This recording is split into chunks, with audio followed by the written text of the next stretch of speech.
The Killer is a 2023 American action thriller film directed by David Fincher, director of movies like Seven, Fight Club, Zodiac, The Curious Case of Benjamin Button, The Social Network. I think people are perverts. That's the foundation of my career. Wait a minute! Fincher has served as an executive producer and director for the Netflix series House of Cards and Mindhunter. All of Fincher's works are pieces of art, dark and gritty cinema experiences, so obviously when he teamed up with the most underrated actor of the modern era, Michael Fassbender, I was super excited. Who the fuck are you?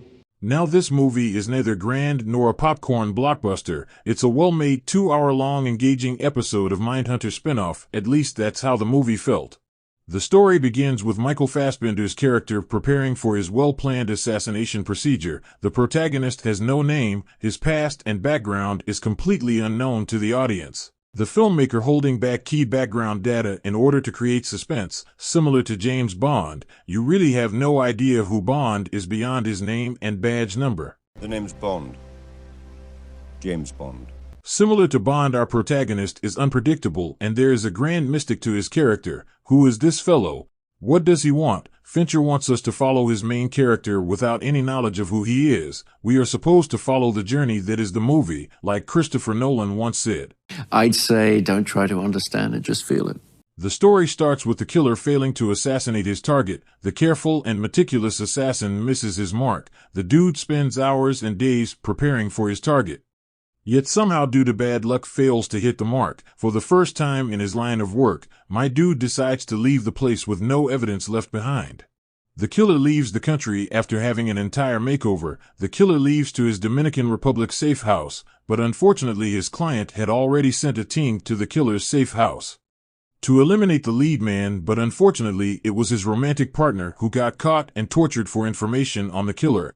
From here on, the killer goes on a killing spree, murdering one person after the other, killing his way to the top. That's the story. That's the entire plot of the movie. It was perfect. Perfect. Everything, down to the last minute details. It's clear David Fincher had no plans on making a first-of-a-kind movie experience, rather focused on creating a small and contained, engaging action thriller, similar to all his other movies and TV shows. The movie The Killer reminded me of other similar yet great action movies like Liam Neeson's Taken or Gone Girl, small yet captivating action thrillers, well-written and well-made feature films. The Killer is yet another dark and gritty captivating cinema experience from the renowned filmmaker. The central character is written with care and well executed by Fassbender. The killer is a dedicated and obsessive assassin who would murder you and your entire bloodline if you mess with him or his loved ones. The story could be compared to John Wick Part 1. Whoever comes, whoever it is, I'll kill them. I'll kill them all.